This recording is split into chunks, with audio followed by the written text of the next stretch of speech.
Bom, pessoal, estamos só com 4 alunos, mas como a aula está sendo gravada, então o pessoal que não chegou na sala ainda pode revisar a posteriori depois, né?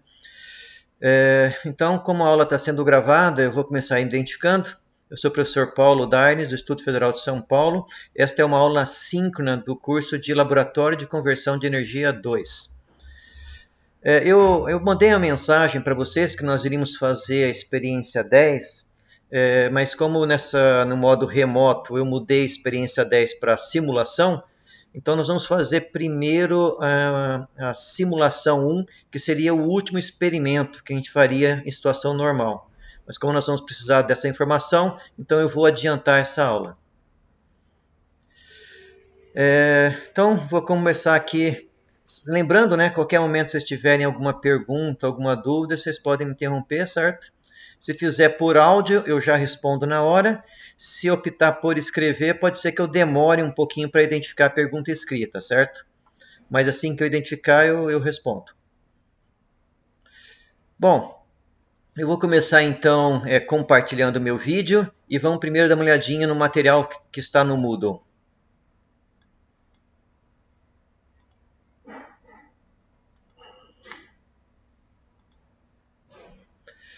Tudo certo com o compartilhamento, pessoal? Joia, obrigado. Então, vamos aqui no Moodle, a nossa disciplina, né, de Laboratório de Conversão de Energia 2. Então, em vez de começar aqui no experimento 10, conforme eu havia informado, nós vamos fazer aqui a simulação 1, certo? Então, aqui dentro de simulação 1, nós temos o link para a aula, que vocês devem ter utilizado. A gente sempre utiliza o mesmo link, né? Estamos tendo, então, uma aula síncrona hoje. Nós temos aqui os slides que eu utilizo, tanto no formato do PowerPoint quanto em PDF. Tem um programa exemplo aqui do MATLAB. Depois a gente abre para dar uma olhadinha no programa. O roteiro, nós vamos abrir também depois. E por último aqui o link para estar enviando o relatório, certo? Aqui embaixo tem gravado, né, as aulas síncronas aí dos semestres anteriores. Depois que eu processar o vídeo dessa aula, eu vou estar incluindo esse vídeo aqui também, certo? Então, assim que eu processar, no máximo até amanhã, eu insiro o vídeo da aula de hoje ali embaixo também. Bom, o Moodle é o mesmo estilo que nós estamos adotando até agora, né? Sempre nesse mesmo estilo ali. Link, os slides, o roteiro, né? E o link ali para enviar o material. Até aqui eu acredito que seja tudo tranquilo, né? Beleza, então vamos começar com a aula em si, né? Com os slides. Joia.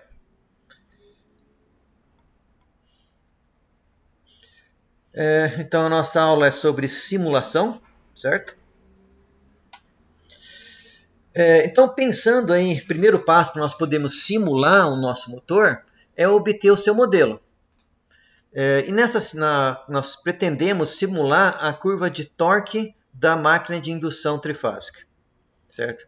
Então nós podemos enxergar o nosso motor de indução como sendo um transformador, certo? Nós temos bobinas no primário que geram fluxo. Esse fluxo atravessa um entreferro da máquina, chegam no rotor, concatenam, né, com as bobinas do rotor e geram tensão no rotor. Só que diferente do transformador, onde se eu quisesse, por exemplo, pegar os componentes do secundário e transferi-los para o primário, além da relação de espiras, nós também temos um problema que a posição relativa das bobinas ela é variável, certo? Então, se eu pegar a posição de uma bobina do estator em relação a uma outra bobina do rotor, isso depende da posição do rotor. Teve um experimento mais para o início do semestre que nós mostramos isso, certo? Vocês só viram o resultado, né? Mas conforme nós energizamos o estator e medimos a tensão induzida no rotor, essa tensão varia não somente com o número de espiras, mas também varia com a posição. Conforme a gente rodava o rotor, essa tensão aumentava ou diminuía ou ficava ou atingia o valor zero. Certo? Quando os núcleos magnéticos das bobinas estão alinhados, nós temos um acoplamento máximo. Quando as bobinas estão em quadratura, ou seja, num ângulo de 90 graus entre elas, esse acoplamento é nulo. Então, se nós formos obter aí a equação de malha do primário, geralmente, então, comparando com o modelo transformador, para o modelo do rotor, essa resistência de perdas geralmente é desprezada no motor. Então, aqui nós temos a equação da malha do estator, que seria o primário. Então, eu tenho a tensão de entrada, tenho a queda de tensão na resistência R1, a queda de tensão na reatância e a queda de tensão aqui na reatância de magnetização. Reatância de dispersão, reatância de magnetização. Então, esses três componentes, a tensão neles tem que ser igual à tensão da entrada. E notem que a tensão em cima da reatância de magnetização é igual à tensão na entrada do meu transformador ideal aqui. Já eu tenho também então aqui a equação do nó, né? A corrente I1 é igual à corrente IM mais I2'. E eu tenho aqui a equação da malha do secundário. Então eu tenho a tensão induzida aqui no secundário, ela vai ser igual à queda de tensão na resistência mais a queda de tensão na reatância. Notem que o secundário é curto-circuitado, diferente, obviamente, do transformador, que em geral a gente teria uma carga aqui conectada no secundário. No nosso caso, a carga é somente a própria resistência do rotor. Bom, agora um problema que nós temos aqui para tentar referir esses componentes no primário é que a frequência elétrica do circuito do estator e do circuito rotor são diferentes. A frequência elétrica do circuito do rotor, que nós estamos chamando aqui de ômega 2, quando o rotor está parado, e eu alimento o motor aqui com uma frequência ômega 1, que seria a frequência da rede, a frequência induzida no rotor também é ômega 1. Mas quando o motor começa a girar, a frequência elétrica que o circuito enxerga é a diferença entre ômega 1 menos a frequência de rotação do rotor, ômega R. Então, esse ômega 2 é igual à frequência do estator menos a frequência do rotor. É essa frequência que é induzida no circuito do rotor. Nós chamamos de escorregamento a relação entre ômega 2 e ômega 1. Então, isso é chamado pela letra S e é chamado de escorregamento. Bom, para poder, então, referir o meu circuito do rotor no estator, além da relação de espiras, que era o que nós fazíamos no transformador, a gente simplesmente multiplicava aqui por A ao quadrado, né? Nós podíamos passar esses componentes para o primário. Nós também temos que fazer algum artifício matemático para adequar a frequência. Então, para fazer isso, nós vamos pegar o circuito do rotor e dividir por S. Bom, dividindo por S, a minha resistência R2 vai ser dividida por S. E essa frequência ômega 2 vai cortar com ômega 2 e o ômega 1 vai aparecer multiplicando aqui em cima. Então, com esse artifício de dividir a minha equação aí por S, pelo escorregamento, eu consigo fazer a adequação da frequência de tal forma que o meu circuito do rotor visto pelo estator também fique na mesma frequência. E2' vai ser então a tensão aqui da entrada, certo? Uma vez que eu peguei o E2 dividi por S, essa tensão E2 dividido por S é o E2', a tensão aqui que está na entrada do transformador ideal. Para fazer isso aqui, eu supus que a relação de transformação de espiras é 1 para 1. Por simplicidade, certo? Assim, eu só precisei adequar a frequência. Por último, eu estou passando, como o E2' é igual à tensão em cima da reatância de magnetização, eu estou passando esse valor para o lado direito e estou colocando ele aqui, então, somando. Então, para ficar na mesma forma da equação da entrada aqui, certo? Eu tenho a tensão de alimentação, que é a tensão em R1, queda de tensão na reatância de dispersão e a reatância de magnetização. No lado do rotor, o rotor é curto-circuitado, então a tensão V2 aqui é nula. Eu tenho aqui a queda de tensão em cima da resistência, em cima da reatância de dispersão e aqui em cima da indutância de magnetização. Bom, com essas 3 equações, eu consigo então obter aí o modelo do meu motor referido ao estator. Então, aqui eu tenho as minhas 3 equações já tratadas, né? Então, de novo aqui, equação do estator, equação do rotor referida ao estator e a equação aqui do nó, certo?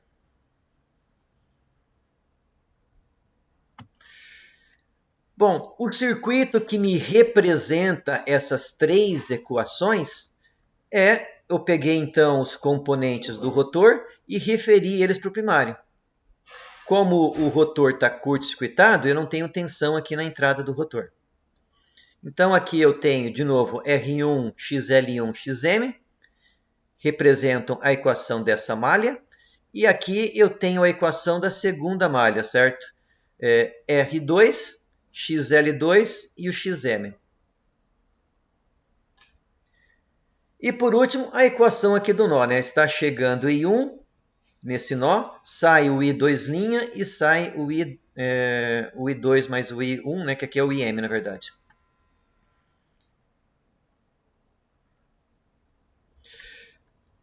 Bom, em alguns momentos eu utilizo S, em outros eu utilizo o subíndice 1 para o estator, porque alguns livros trabalham com índice 1, outros livros trabalham com índice S. Mas tenham em mente que nesse meu modelo aqui, índice 1 e S é a mesma coisa. Eu estou me referindo ao índice, certo? Não à letra S do escorregamento.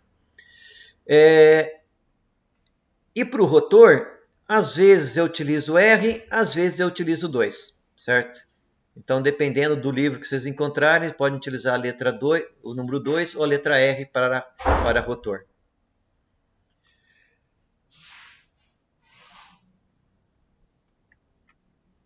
Tranquilo, pessoal? Então, esse é o nosso modelo. E é isso aqui que nós vamos precisar, então, resolver para obter, então, o torque, certo? É claro que nós temos o circuito, mas nós precisamos saber ainda como calcular a potência eletromecânica, né? Isso nós vamos ver ainda no decorrer da aula. Tudo tranquilo até aqui, pessoal? Tudo certo aí com o áudio e com o vídeo? Joia? Nenhuma dúvida até então, né? Ok.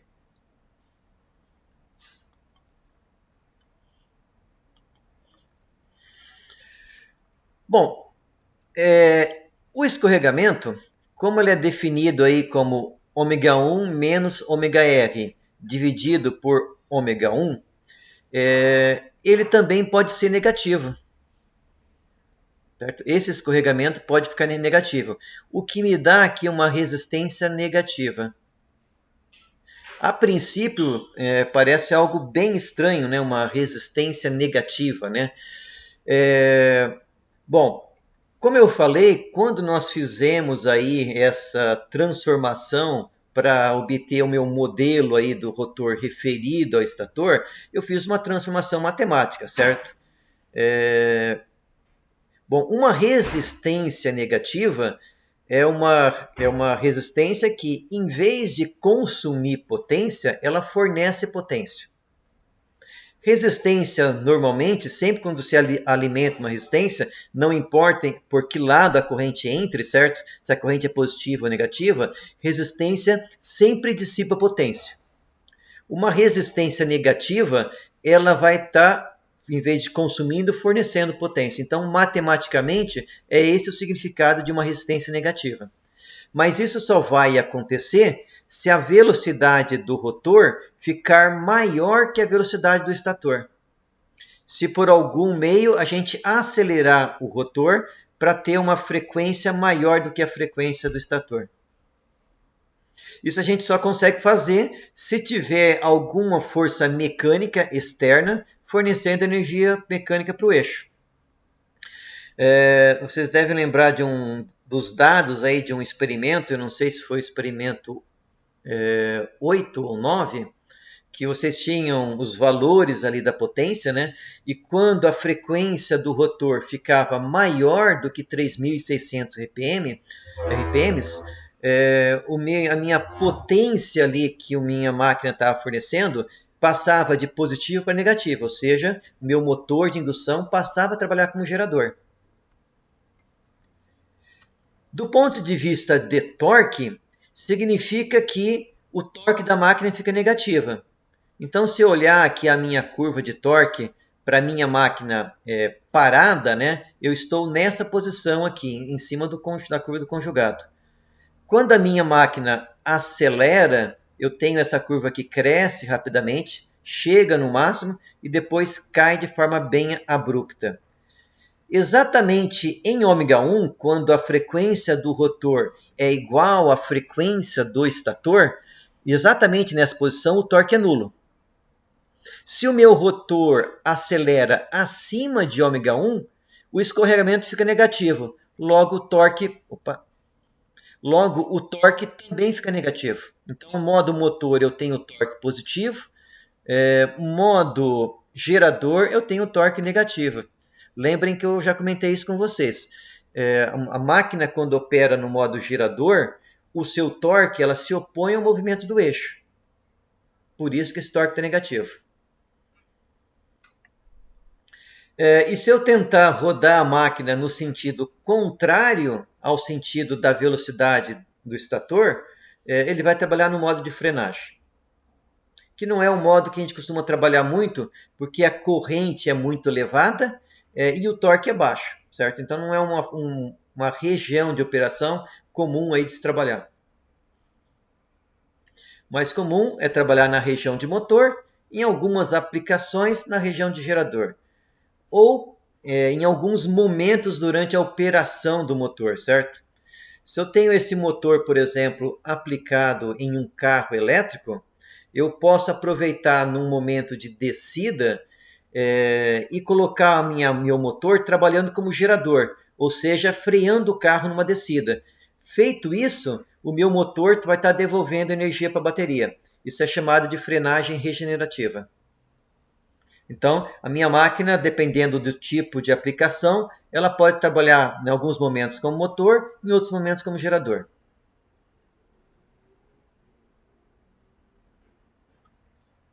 Só relembrando aqui, então, a curva de torque, potência e corrente. Então, aqui eu tenho a curva de torque, a curva aqui de corrente do rotor. Por quê? Porque eu sei que é no rotor, porque na velocidade síncrona a corrente está nula, certo? A corrente do estator, mesmo na velocidade síncrona, nunca fica nula. Assim como o transformador em aberto sempre tinha uma corrente na entrada também. E aqui a curva de potência eletromecânica da minha máquina.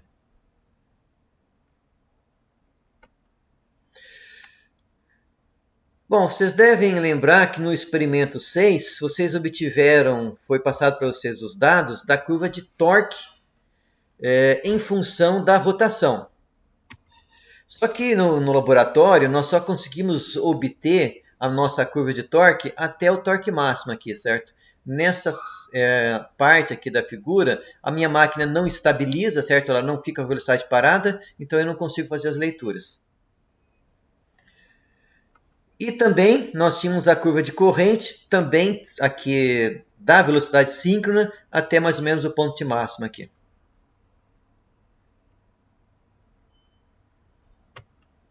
Então aqui é a corrente do estator. Então lembrem que mesmo na velocidade síncrona, a corrente no estator nunca chega em zero. Por quê? Porque na velocidade síncrona, quando o torque é nulo e a minha máquina tem torque zero, eu ainda preciso magnetizar a máquina, certo? Então eu ainda tenho a corrente de magnetização.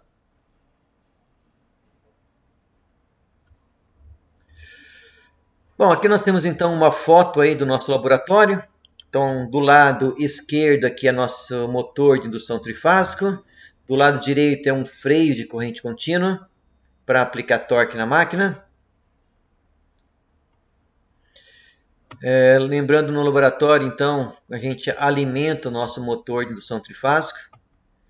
Quando isso acontece, o motor puxa a potência ativa e reativa. Eu vou ter aí perdas elétricas, né, nas bobinas e também no núcleo de ferro. O que sobrar da potência vai ser disponível para o eixo. Vou ter perda mecânica quando a minha máquina começar a girar. Então eu tenho o meu torque. Devido à equação mecânica, tendo um torque positivo, vai surgir uma rotação, certo? Uma velocidade. Se eu fornecer potência para o freio, vai surgir aqui um torque que vai se opor ao movimento. Então, o torque do freio de corrente contínua. Esse é o experimento que a gente faz no laboratório. Nosso objetivo vai ser tentar obter a potência eletromecânica e também o torque eletromecânico a partir do modelo da nossa máquina. Bom, mais por curiosidade, aqui eu tenho uma simulação dinâmica da máquina. Então aqui eu tenho a corrente da máquina durante a partida e a corrente da máquina em regime permanente. Então quando eu energizo a minha máquina, ela começa a acelerar devagar. Em todo o instante que a minha máquina está acelerando, essa corrente fica muito elevada, certo? A máquina começa a acelerar de forma mais pronunciada. Ela ultrapassa um pouco a velocidade síncrona, oscila um pouco, né, e estabiliza aqui na velocidade síncrona. Quando ela atinge aqui essa frequência máxima, a corrente cai de forma bem abrupta. Então, um pouquinho antes de ele atingir a velocidade síncrona, a corrente já começa a cair. Estabilizou a rotação, a corrente também estabiliza num valor bem baixo. Então, eu geralmente chamo aí de tempo de partida, o tempo que a máquina demora para sair de zero até atingir a velocidade máxima.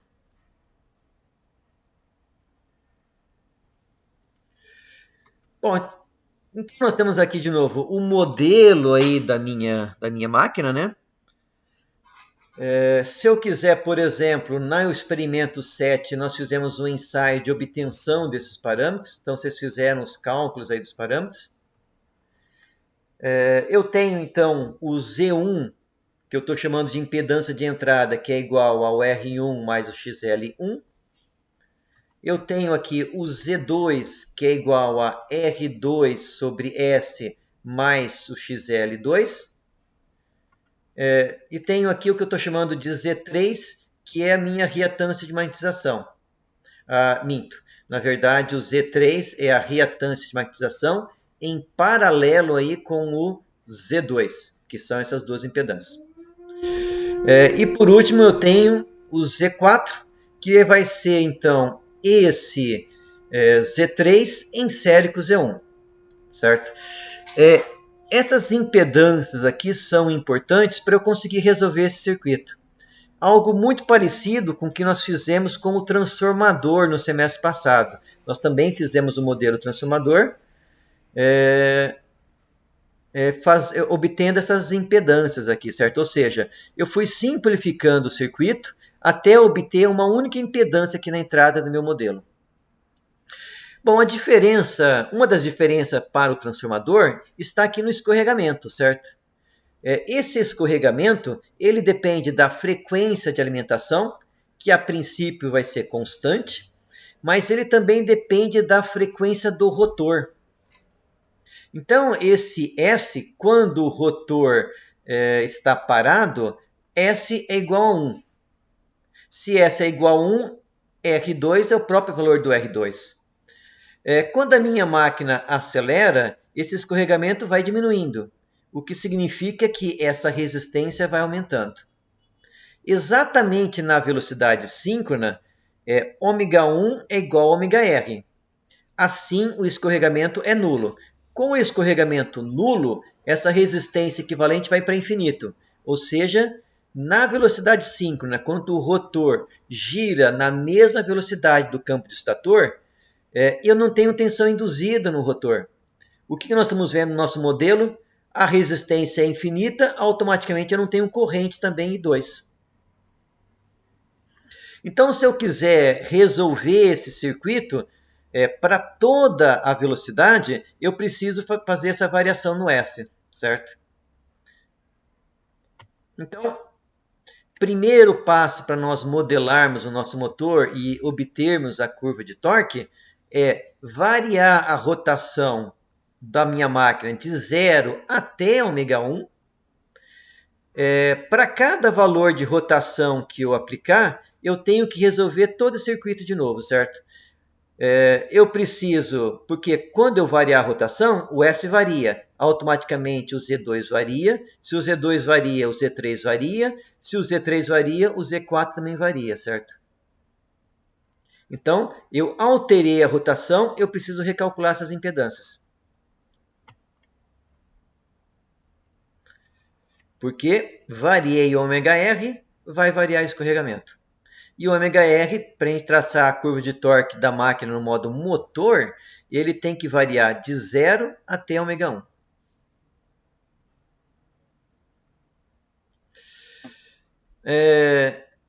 Então, se eu pegar, então, calcular essas impedâncias, ou seja, obter aí o Z4, que seria a impedância com que a rede enxerga o motor, o Z4, tensão da entrada dividido pelo Z4 é igual à corrente de entrada. Bom, se eu tenho a corrente de entrada e multiplico pelo Z3, isso é a tensão de magnetização.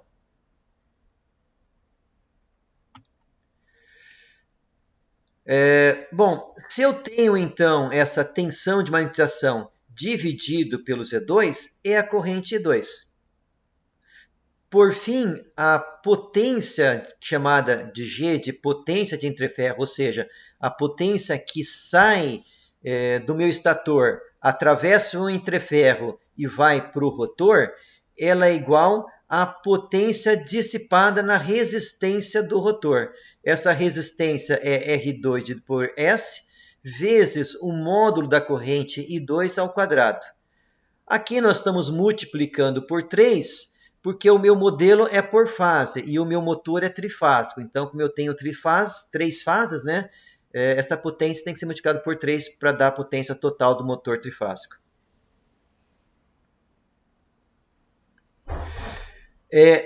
A potência eletromecânica ela é igual a 1 menos o escorregamento, certo? A dedução disso aqui não é muito simples, mas a gente encontra aí na bibliografia, certo? Como nós não estamos na parte teórica, eu vou simplesmente passar essa fórmula para vocês. Então, a potência eletromecânica, ou seja, a potência que é fornecida para o eixo da máquina, é igual a 1 menos o escorregamento, vezes a potência de entreferro. Uma vez que eu tenho aí essa potência eletromecânica, se eu divido a potência eletromecânica pela rotação, eu tenho o torque eletromecânico.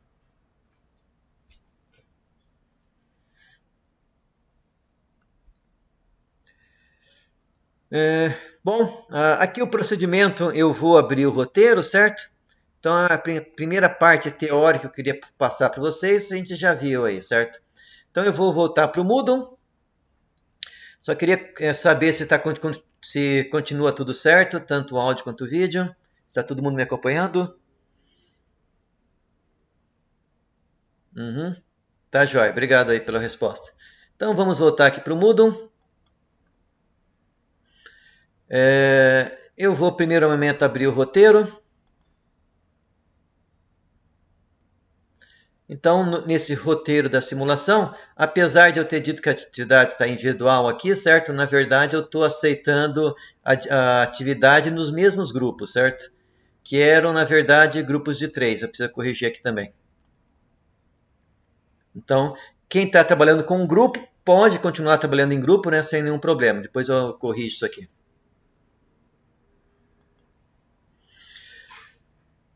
Então, o objetivo, calcular a curva de torque, o módulo e a fase da corrente da máquina de indução operando em sua faixa de operação, certo?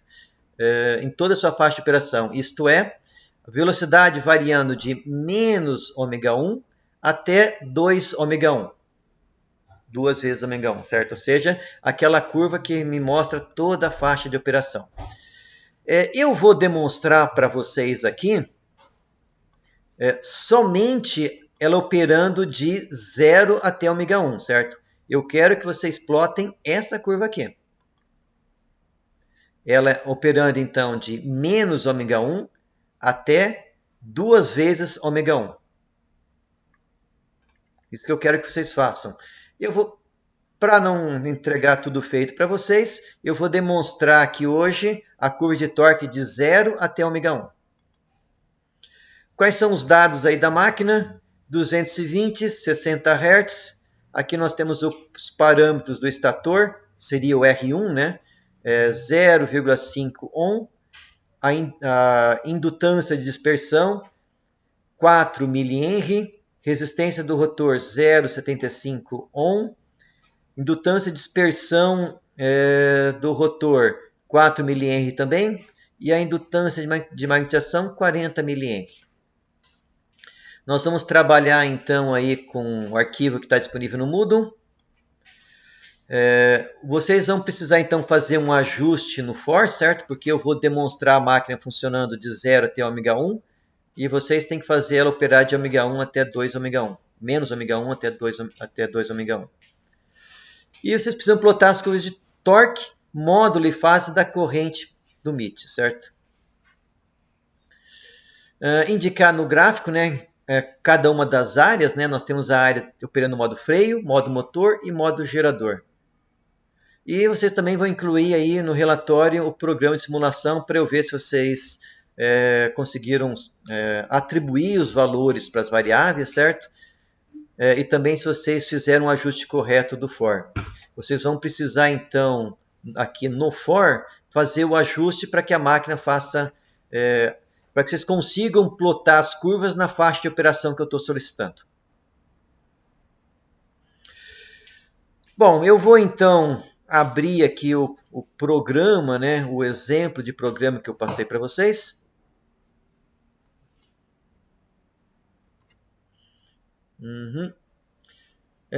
Vai ser mais fácil a gente utilizar o MATLAB, certo? Eu já estou com o MATLAB aberto. Oi.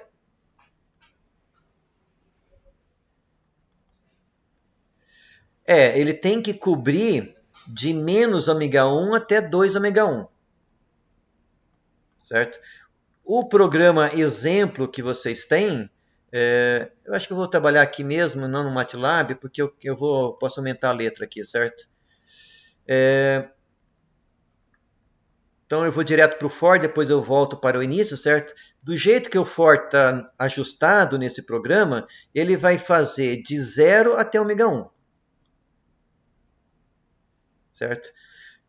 Um cuidado que vocês têm que ter aqui é que vocês não podem colocar esse N negativo.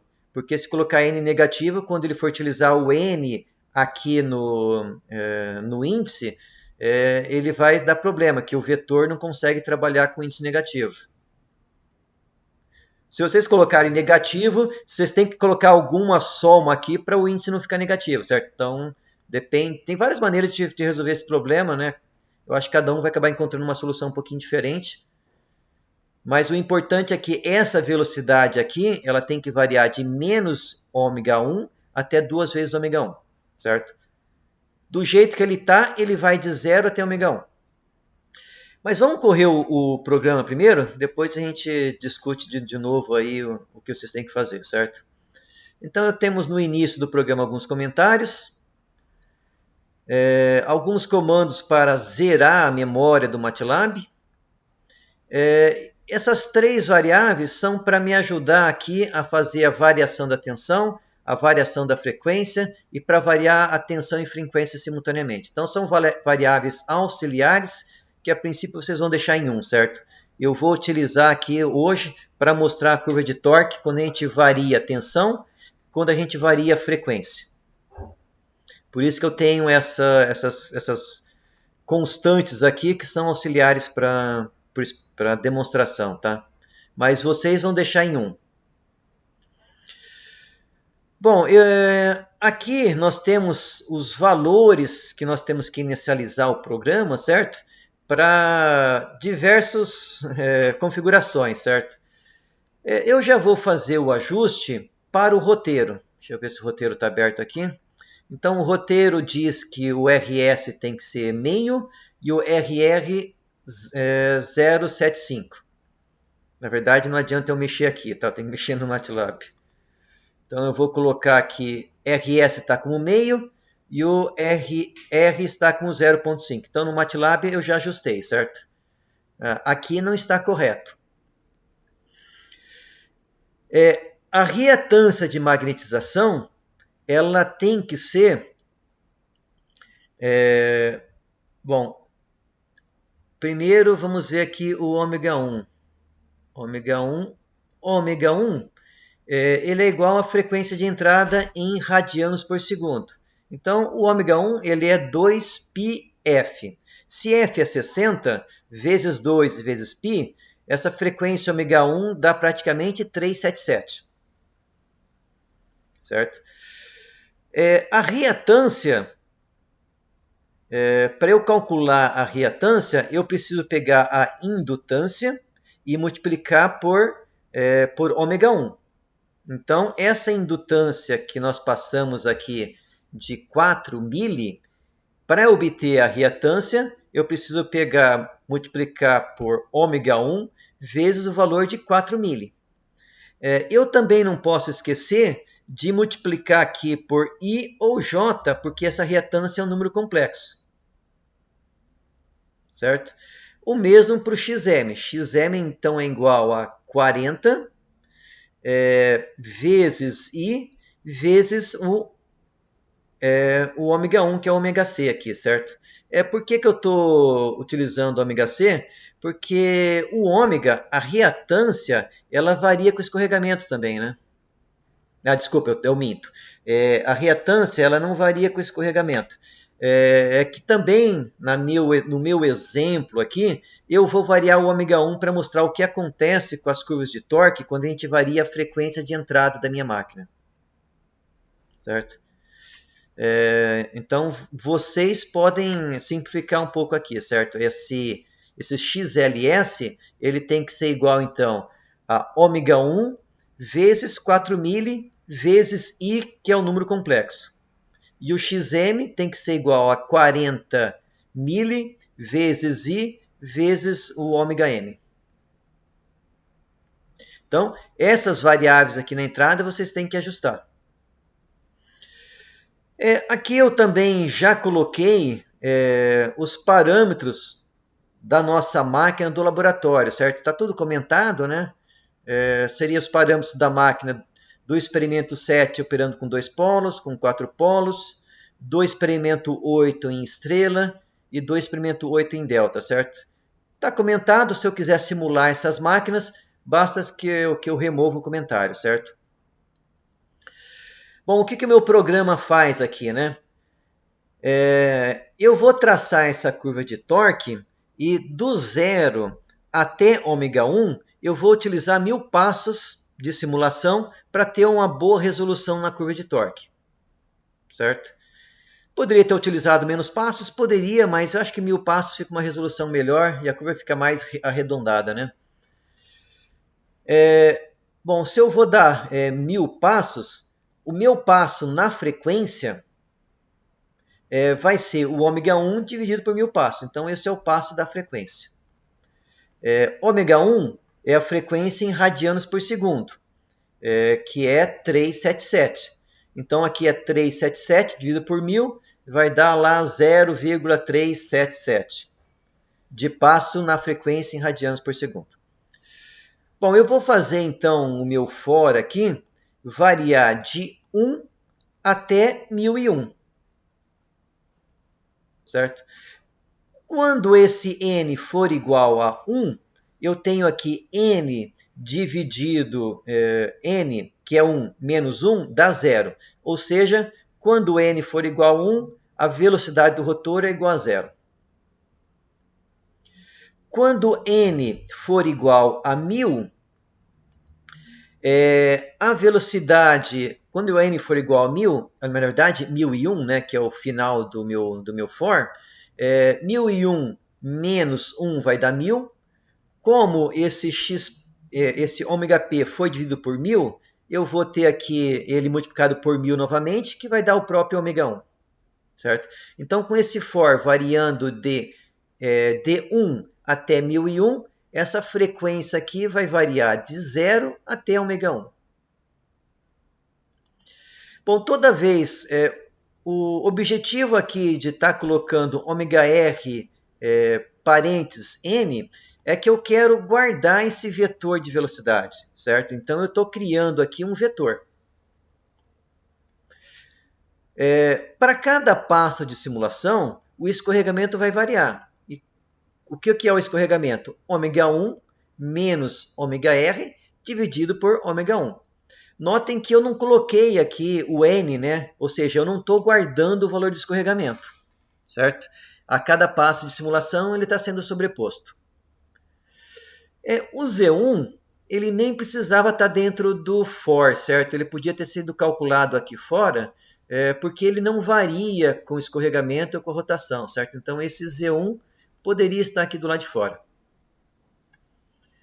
Bom, quando o escorregamento é 0, a impedância Z2 dá infinito. E o Z3, sendo a impedância que, como o Z2 está em paralelo com o XM, então aqui, ó, Z2 em paralelo com o XM, quando o Z2 é infinito, o Z3 é o próprio XM. Como eu não consigo escrever infinito aqui no MATLAB, eu coloquei um número muito grande. Certo? Isso aqui... Opa! É basicamente aí 10 elevado na 8. Né? Eu poderia colocar um número maior, né? Mas já não tem mais sentido. Bom, o Z4 é o Z1 mais Z3. Uma vez que eu tenho o Z4, a minha corrente de entrada no estator, então note que novamente eu estou guardando essa corrente, porque eu quero plotar essa corrente de entrada, ela é igual a o VS dividido por Z4. De novo, antes de eu seguir em frente, não esqueçam que todas as reatâncias são números complexos, enquanto as resistências são números reais. Então, VS dividido por Z4 me dá a corrente na entrada, porque o Z4 é a impedância vista na entrada do meu motor. Uma vez que eu tenho o IS, se eu quiser calcular a tensão em cima da impedância e magnetização, essa tensão é o IS vezes Z3. É muito parecido com o que nós fizemos com o transformador no semestre passado, certo? Bom, essa potência de entreferro, como ela depende aí do I ao quadrado, se o escorregamento for nulo, eu sei que a corrente do rotor é nula, automaticamente essa potência de entreferro também é nula. Se o escorregamento não for zero, eu vou para essa linha aqui, o IR é igual ao VM dividido por Z2, e a minha potência de entreferro é igual a 3 vezes, porque o motor é trifásico e o meu modelo é por fase. A resistência do rotor dividido por S. A ABS me retorna o módulo da corrente, elevado ao quadrado. Então, isso aqui é que me dá a potência de entreferro. A potência eletromecânica é 1 menos escorregamento vezes a potência de entreferro. E por último aí, o meu torque eletromecânico, então novamente eu estou guardando aqui o torque eletromecânico num vetor, é igual a potência eletromecânica dividido pela rotação.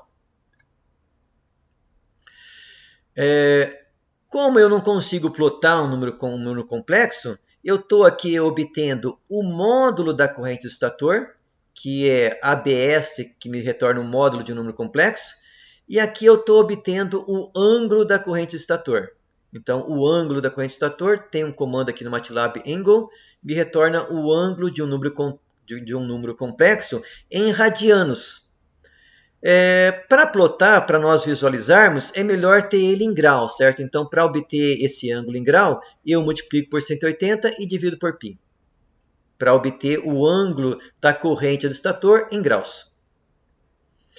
Bom, se eu quisesse calcular a potência na entrada, tanto a potência ativa quanto a reativa, basta eu pegar a tensão e multiplicar aqui pelo módulo, pela parte, não módulo, né, parte real da corrente do estator, ou pegar a tensão e multiplicar pela parte imaginária da corrente do estator. Está comentado aqui, certo? Eu não estou fazendo esse cálculo, mas se vocês tiverem curiosidade, podem fazer. Isso para potência na entrada, certo? Potência ativa e potência reativa na entrada da minha máquina. E por último aqui, nós vamos plotar os gráficos, certo? Então, eu estou criando uma figura. Aqui eu estou plotando, então, o módulo da corrente que eu guardei aqui, certo? Pela rotação. Então, isso é um vetor da corrente e aqui um vetor da rotação. Estou plotando em azul. Aqui o diâmetro da linha. Faço o mesmo, então, também para o ângulo da corrente. E, por último, para o torque eletromecânico. Então, nós estamos traçando o gráfico aqui do módulo da corrente, da fase da corrente e também aqui do torque eletromecânico.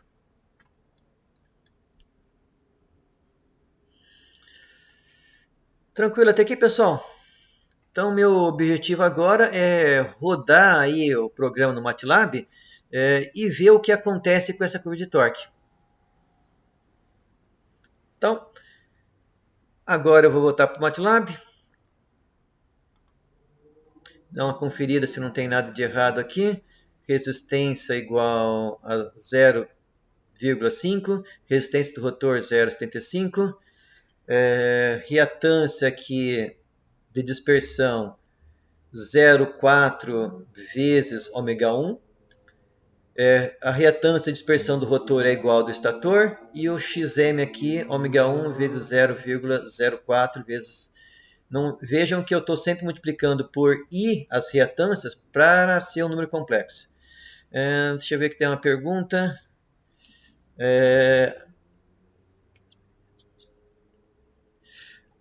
Meu objetivo ainda é fazer o experimento 10, que vai ser na próxima aula. E fazer ainda o experimento 11 e o 12. O 11 e o 12 nós vamos fazer no mesmo dia, certo? Eles têm bastante relação. O semestre é bem apertado, né? Então vai ficar aí... ficou bem apertado para a gente aí, certo? O semestre normal eu costumo fazer aí 12 experimentos mais a simulação. A gente vai tentar percorrer todos eles também, tá?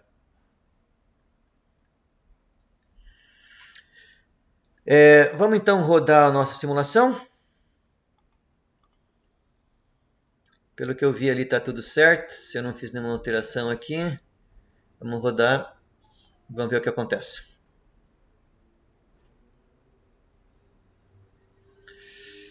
Está rodando. Deixa eu ver se não dá nenhum erro.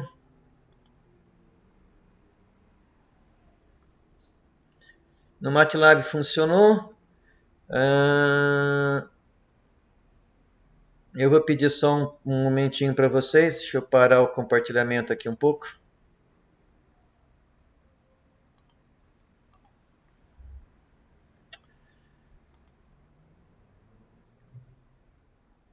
Ele tá ao completo, então eu vou precisar só um minutinho aqui.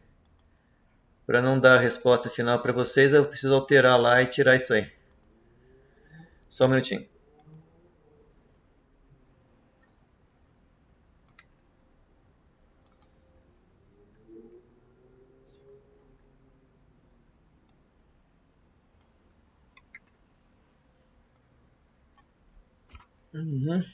Pronto. Então vou voltar ao compartilhamento agora.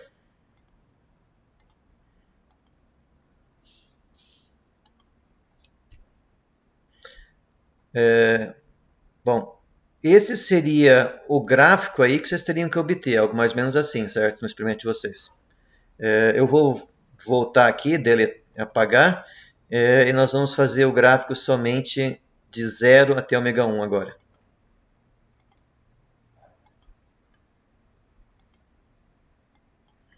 Vamos rodar novamente.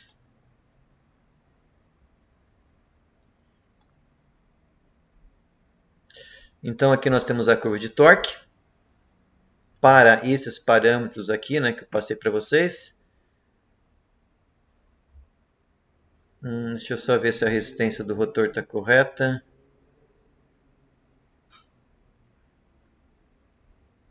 Tá tudo certo.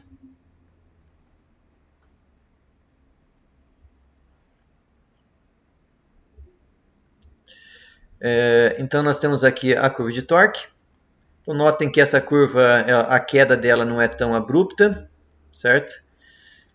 Temos também aqui, vamos primeiro o módulo da corrente. Vou pegar o módulo da corrente. Aqui nós temos então o módulo da corrente. Então vocês notem que mesmo na velocidade síncrona, essa corrente de entrada ele nunca é zero, certo? Porque mesmo que eu não tenha corrente indo para o rotor, a indutância de magnetização dessa máquina ela não é muito alta. Então, uma máquina de indução rodando a vazio vai sempre puxar uma corrente relativamente alta, certo? Na partida, essa corrente aqui, que deve estar num valor aí de uns 7 amperes, mais ou menos, aqui em regime, né, ela está em 7 amperes, na partida ela está acima de 40 amperes. Então, uma máquina de indução geralmente tem uma corrente partida bem elevada, certo? Conforme a máquina acelera, então aqui é minha rotação, a corrente vai caindo um pouco. Quando vai chegando mais próximo aí da velocidade síncrona, ela começa a cair de forma mais pronunciada, certo? Então, essa é uma curva típica aí da corrente de entrada, do módulo, né, da corrente de entrada de um motor de indução. Bom, aqui nós temos o ângulo, certo? Da minha corrente de entrada. E ângulo está ligado com o fator de potência, certo? Então, notem que conforme a minha máquina acelera, o seu fator de potência vai melhorando. Vai diminuindo o fator de potência. Mais ou menos no pico do torque, eu tenho a máquina com o menor de fator de potência possível. Exatamente aqui na velocidade síncrona, o fator de potência, na verdade, nós estamos vendo o ângulo, é praticamente menos 90. Ou seja, a minha máquina de indução rodando a vazio é praticamente um indutor puro. É uma carga indutiva pura. Por quê? Porque o ângulo da corrente dessa máquina aqui na velocidade síncrona é praticamente menos 90 graus. Certo? Então, uma máquina rodando aí, máquina de indução rodando a vazio é muito, mas muito ruim para fator de potência, certo?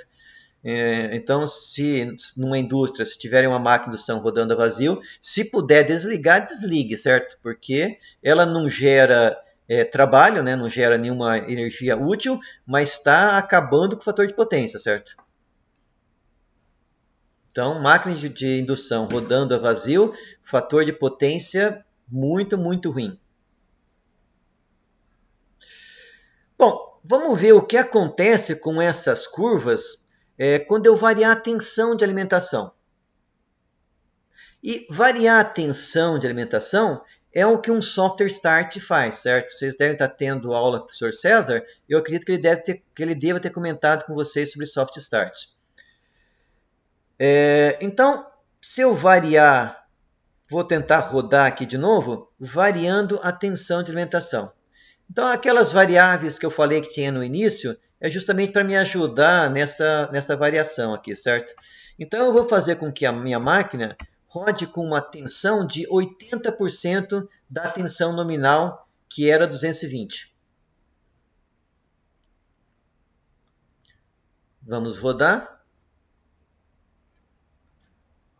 Então, curva de torque, conforme eu diminuir a tensão, o torque caiu, certo? E caiu mais que 20%, certo? Porque esse torque, torque está ligado com potência, né? E potência, como a potência é I ao quadrado, significa que o tanto que eu diminuí aqui na minha tensão, o meu torque máximo vai cair de forma quadrática. Então, quando eu diminui a tensão, eu tive aqui uma nova curva de torque mais baixa. Deixa eu ver a corrente. O módulo da corrente, vamos ver primeiro o módulo. O módulo da corrente também caiu, certo? E ele deve ter caído mais ou menos em 20%.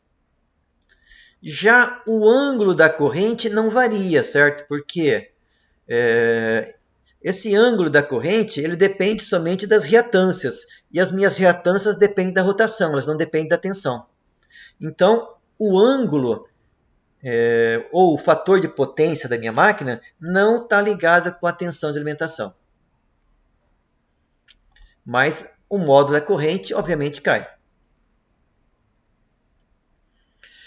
Bom, vou variar aqui um pouco mais essa tensão e vamos plotando essas curvas uma em cima da outra para ver o que acontece, certo? Então, vou variar agora em 60%.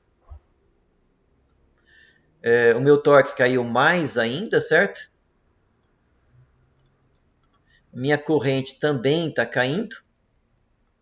Vou traçar mais algumas curvas, colocar aqui 40%. E por último, vou colocar aqui 20%. Então, toda vez que eu fui baixando a tensão, a minha curva de torque foi caindo de forma desproporcional, certo? Foi caindo de forma quadrática o torque máximo. Mas o formato da curva em si continua a mesma, certo? Ela tem o mesmo shape, mas vai sempre caindo o valor de pico de uma forma que não é linear. A corrente não, a corrente vai caindo de forma mais ou menos linear. Note que esses passos aqui são mais ou menos os mesmos, certo? Então, o módulo da corrente vai caindo de forma linear. Porém, o ângulo da corrente ficou constante, certo? Eu não vi variação do ângulo da corrente com a tensão de entrada. Então, um soft start, quando eu diminuo a tensão de entrada, eu perco torque, certo? Eu perco o torque máximo, então a minha máquina vai acelerar mais devagar, mas eu consigo reduzir a corrente de entrada, certo? A corrente de partida. Então, o soft start ajuda a diminuir a corrente de partida, mas o preço que eu vou pagar por isso o preço que eu vou pagar diminuindo a corrente de partida vai ser perder torque máximo, certo? A minha máquina vai demorar mais tempo para acelerar. Então, eu ganho em reduzir a corrente de partida, mas eu perco em torque máximo. Tudo tranquilo, pessoal? Então, um dos motivos de a gente fazer simulação é justamente prever o comportamento da nossa máquina, certo? Então, eu não preciso fazer testes experimentais para obter essas curvas. Estou meio confuso, mas acho que só estou tentando ver, certo? Bom, o que nós fizemos aqui, né, que nós percorremos esse programa, o objetivo do programa é calcular a curva de torque em função da rotação, certo? Nós não estamos aqui fazendo uma simulação dinâmica da máquina, certo? Nós estamos simplesmente mostrando como que é a curva de torque. Eu quis também ver como que essa curva de torque varia com a tensão de alimentação. Por isso que eu inseri uma variável aqui que eu chamei de KV, que seria constante de tensão, que ela começa com 1 e ela está multiplicando a tensão de entrada, certo? Então, o que eu fiz aqui foi rodar a simulação e traçar várias curvas de torque, cada uma para uma tensão 20% menor. Então, eu comecei aqui com 100% de 220, 80%, 60%, 40% e, por último, 20% da tensão de entrada. Ou seja, plotei várias curvas de torque, cada uma para uma tensão diferente. Então, note que sempre que eu diminuí a tensão, a curva de torque, pelo menos o pico da curva de torque foi diminuindo. E o torque de partida também, né? O torque aqui, onde a minha curva cruza a velocidade zero, o eixo da velocidade zero, também diminuiu de forma bem pronunciada. Nós também então estamos plotando a corrente, certo? A corrente da minha máquina desde a partida até a velocidade síncrona. A corrente caiu de forma linear. O torque não. O torque caiu de forma quadrática, mas a corrente de forma linear. Eu posso ver que esses passos aqui de 1 para 80, para 60, para 40 e para 20, está mais ou menos aí linear, né?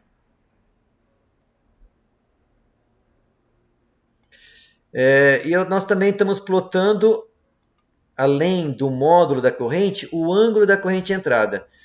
Se eu pegar o cosseno desse ângulo, esse é o ângulo φ, né, o ângulo da corrente de entrada, esse cosseno é o fator de potência, certo? E o fator de potência de uma impedância não depende da tensão. Certo? O fator de potência de uma impedância não depende da tensão de entrada. Espero que tenha ficado um pouquinho aí menos confuso, certo? Então foi o que a gente fez. Traçar essa curva de torque para várias tensões diferentes na entrada.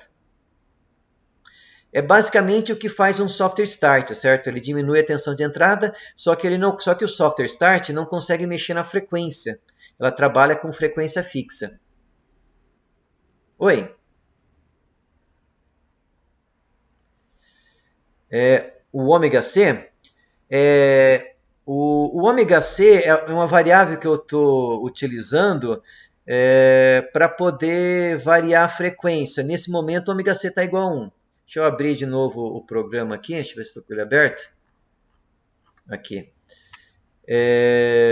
Bom, meu próximo passo vai ser variar a frequência de alimentação, certo? Para mostrar para vocês o que acontece com a curva de torque quando eu vario a frequência.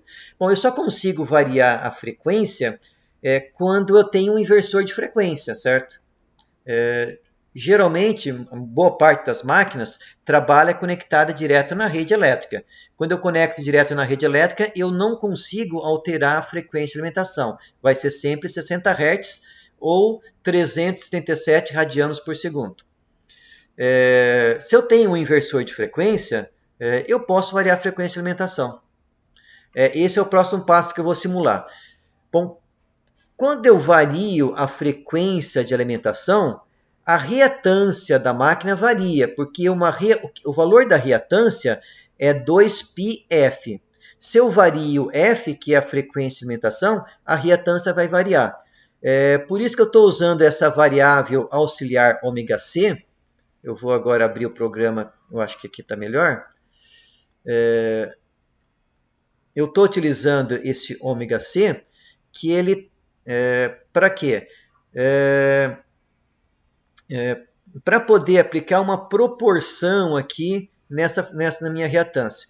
Se eu variar aqui o ômega 1 em 20% para baixo, a minha frequência aqui, ômega C, vai ser 0,8.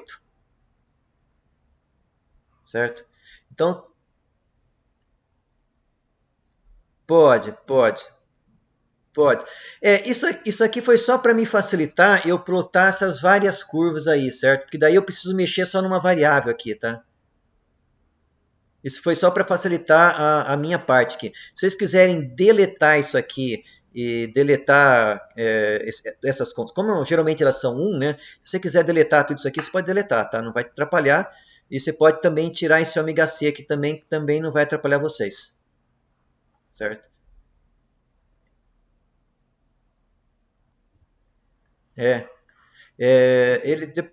No finalzinho da aula a gente dá uma olhadinha, tá? Daí eu tento ver se realmente qual que é o problema. Tá joia. Então, por enquanto, eu apliquei aqui uma variação na tensão de entrada. Se eu tenho um inversor de frequência, eu também posso variar a frequência. Então, eu vou fazer o seguinte, eu vou fechar os gráficos para eles não ficarem muito poluídos, né? E vou começar plotando de novo. Voltei para a situação original com tensão e frequência nominal. Okay? Então aqui eu tenho minha curva de torque, tenho o módulo, na verdade aqui é o ângulo, né? E tem um módulo também da tensão, certo? Bom, eu quero ver o que vai acontecer quando eu diminuir a frequência de alimentação. Eu vou então manter a tensão, mas vou diminuir a frequência de alimentação, certo? Então vou rodar aqui. Diminuir essa frequência em 80%. Opa! Então, aqui é a velocidade síncrona, certo? Então, essa primeira curva de torque é a curva quando eu estava com frequência nominal. Aqui em 300, eu baixei essa frequência em 20%. Ou seja, foi para 80% da frequência nominal. Notem que quando eu fiz isso, a minha curva de torque aumentou e aumentou bastante, né? Vamos ver o que aconteceu com a corrente. Quero ver o módulo primeiro. O módulo da minha corrente também aumentou, certo?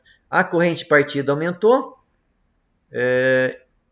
e a minha corrente de magnetização, que seria a corrente na velocidade síncrona, ela também aumentou aqui, ó, comparado com esse valor, a corrente de magnetização também aumentou. Ou seja, a minha máquina rodando a vazio, com uma frequência mais baixa, né, a sua corrente aumenta. Por quê?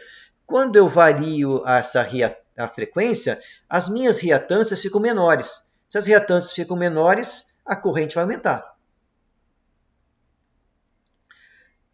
E agora, o módulo também variou, certo? Por que o módulo variou? Eu variei a frequência, se a reatância variou, a minha resistência está fixa, automaticamente vamos dizer, o meu fator de potência vai variar também, ou seja, o módulo da minha impedância vai variar.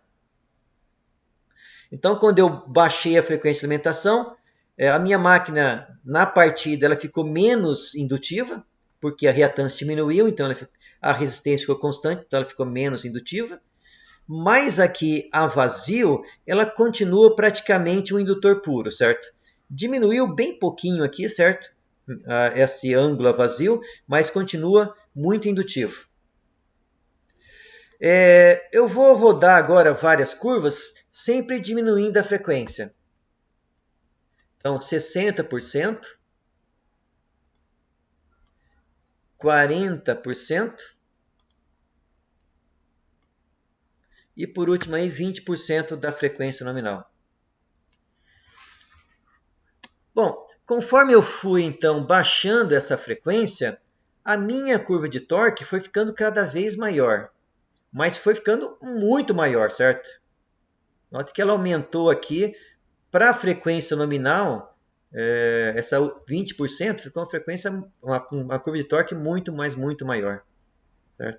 Ela foi ficando meio diferente também, certo? Com 60% aqui por cento ou com 40%, eu praticamente não tenho pico de torque, né?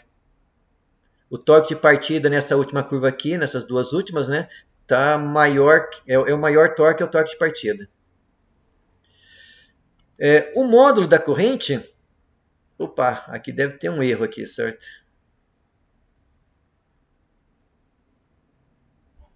Essa última curva ficou meio estranha.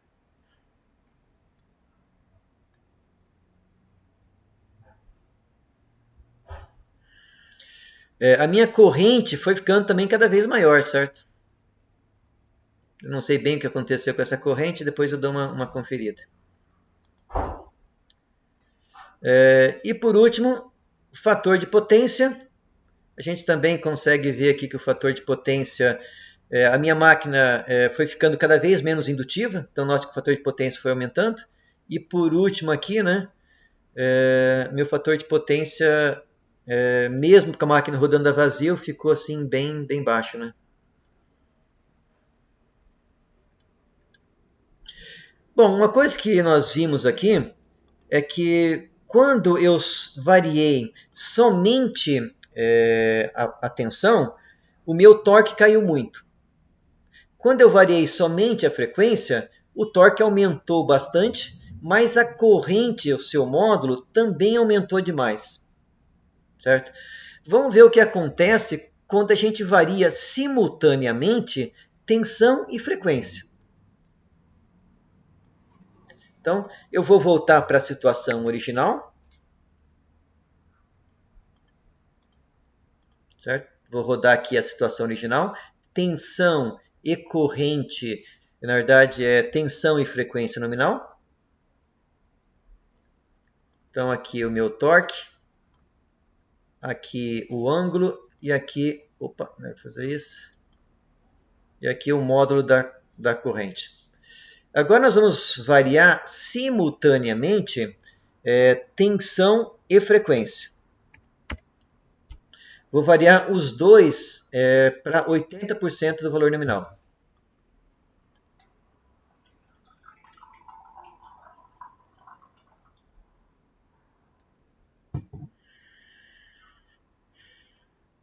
Ok? Então, baixei então tanto tensão quanto frequência para 80%.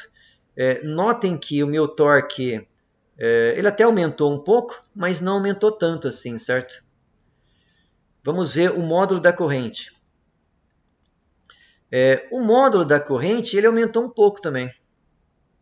Só que não aumentou tanto quanto que se eu só baixasse a frequência. Vamos baixar um pouco mais.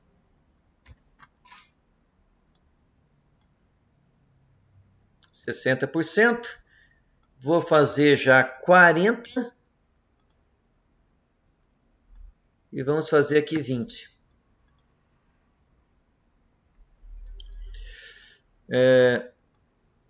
Bom, então aqui eu tenho o meu torque.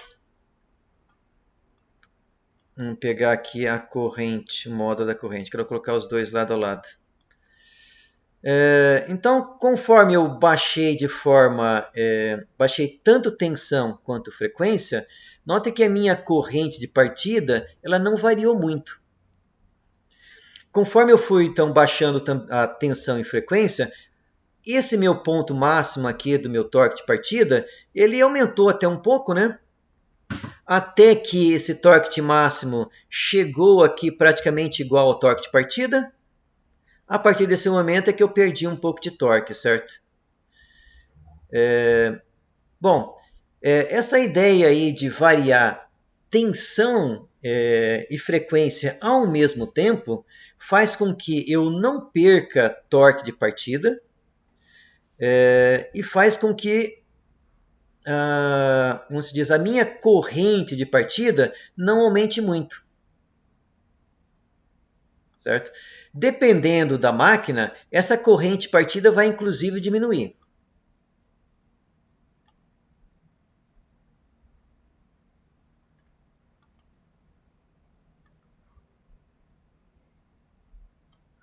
Certo?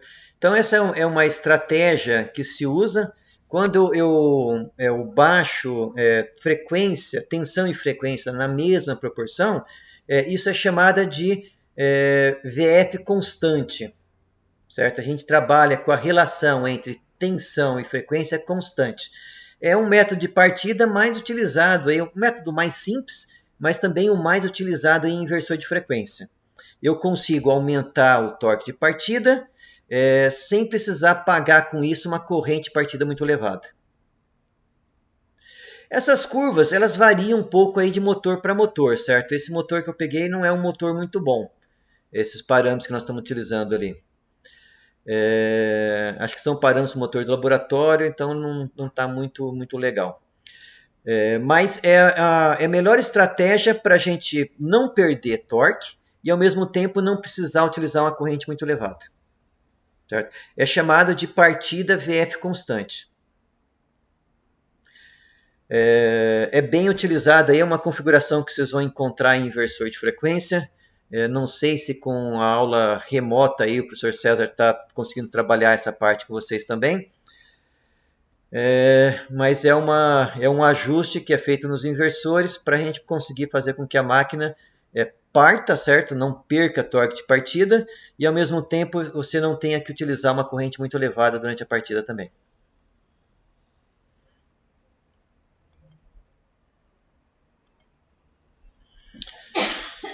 Tranquilo, pessoal? Eu sei que foi bastante informação aí para a aula de hoje, certo? A diferença que vocês vão ter que fazer aí, tranquilo relativamente, tá certo? Ok. Na aula que vem, nós vamos voltar a falar de simulação, certo? Então eu acho que eu vou dar um tempo aí para vocês, de uma semana, para vocês tentarem absorver um pouco melhor isso. E a diferença que vocês vão precisar introduzir no programa de vocês é ampliar no loop, né, a faixa de rotação, certo? As curvas que eu plotei para vocês, elas vão ali de 0 até ômega 1. Eu quero que vocês estendam essa faixa de rotação de menos ômega 1 até 2 ômega 1 para traçar uma curva, certo? Vocês não precisam fazer o mesmo que eu, variar tensão e frequência de alimentação, certo? Vocês vão trabalhar com frequência, tensão e frequência constante, frequência de alimentação, não frequência de rotação, que é a que o loop faz para gerar as curvas, certo? Para poder plotar então as curvas nos 3 modos de operação: freio, motor e gerador. Tá joia? Então, o que vocês precisam fazer? Entrar com os parâmetros corretos, resistências e reatâncias. Não esquecer que a reatância é um número complexo. E ajustar o loop ali, né? O for, né? Para que ele possa pegar toda a faixa de rotação. Bom, eu vou fazer o seguinte, Caia. Então, eu vou encerrar a aula aí para os demais alunos, certo? Quem quiser acompanhar aí para a gente ver o que está acontecendo com o Octave, quem quiser acompanhar, fica livre para acompanhar, certo? Beleza, então, pessoal, a gente está encerrando a aula. Eu vou tirar uma dúvida aí do Caian agora sobre o Octave.